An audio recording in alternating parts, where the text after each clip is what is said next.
Alright,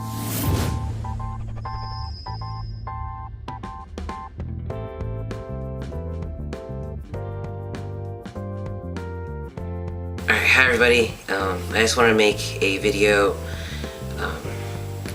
I guess it's a topic video, which I don't do a whole lot of. I've been trying to do more topic videos instead of just updates and things like that. This Halloween, I had a great time. I had a great time, mind you. It was a lot of fun, but I had a moment, just a really shitty kind of weak moment that I feel I need to talk about a little bit before I get into my topic.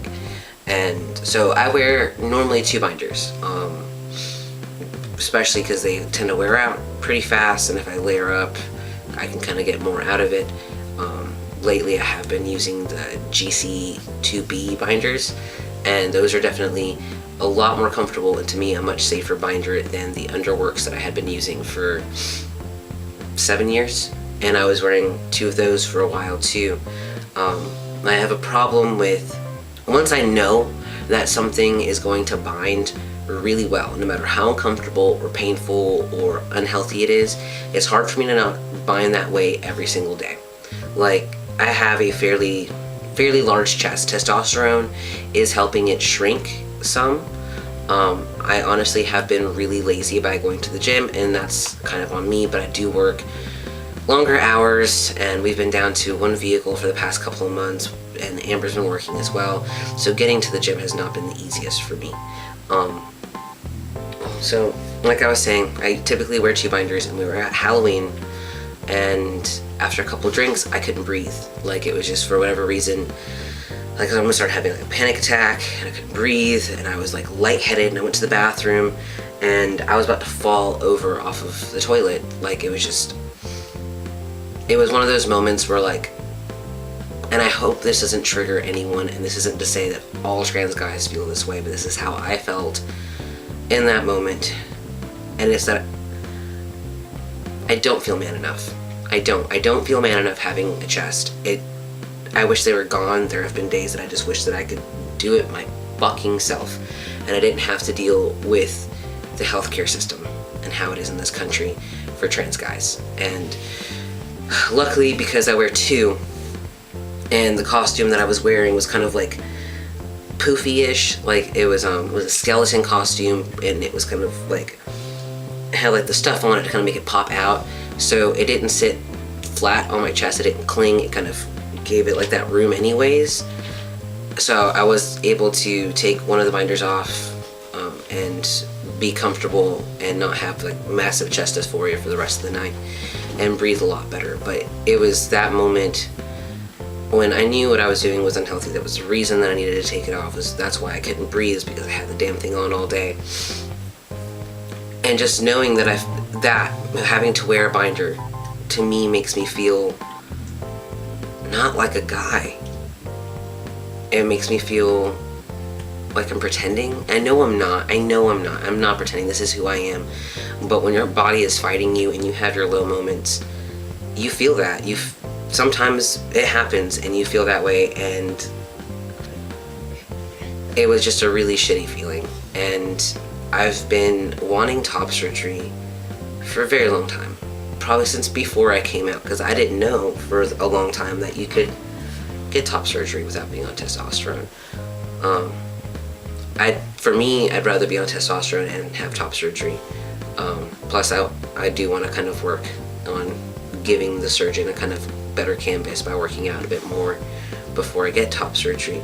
But the point is that I have to basically save up $10,000 to cover travel expenses, hospital fees, recovery center, and top surgery. There needs to be more accessible care for transgendered people. It should have not taken me a year to get on testosterone. It's probably going to take me a few years to save up for a surgery that isn't optional to me. It's not just something that I want. And that's what people tend to think when we think gender-related surgeries. We tend to think that it's an optional, that they choose to do this to their bodies. And it's not a choice. I've never had surgery my whole life. I don't really want to have surgery necessarily. Like the whole concept of being cut open kind of unnerves me some. But it's that or live with the body that I have right now, and I can't do that. I've tried to make it work. I've tried to just power through every day, and that's honestly what I'm going to have to do until I can get surgery. But to me, it is medically necessary. It is not a choice. It's not cosmetic. And to think that it's a choice or that it's cosmetic is so damaging to the trans community. It's kind of perpetuating the notion that it's all in our heads, and it's not. It's not that I want to be male. It's that I am male. I was just born in a different body.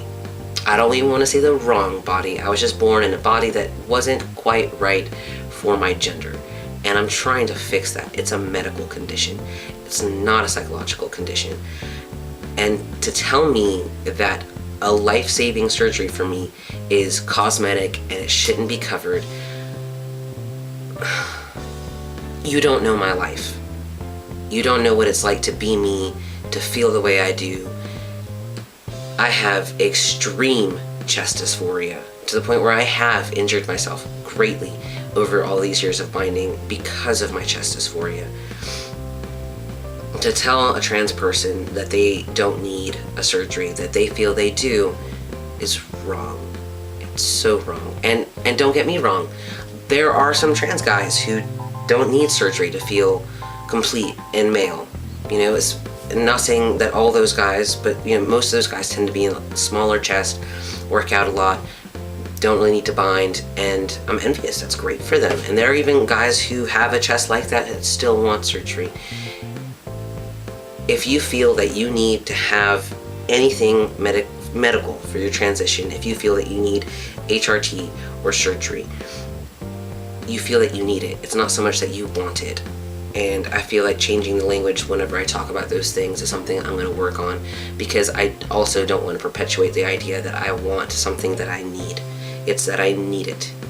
And it should be more accessible. I hope this video isn't too long.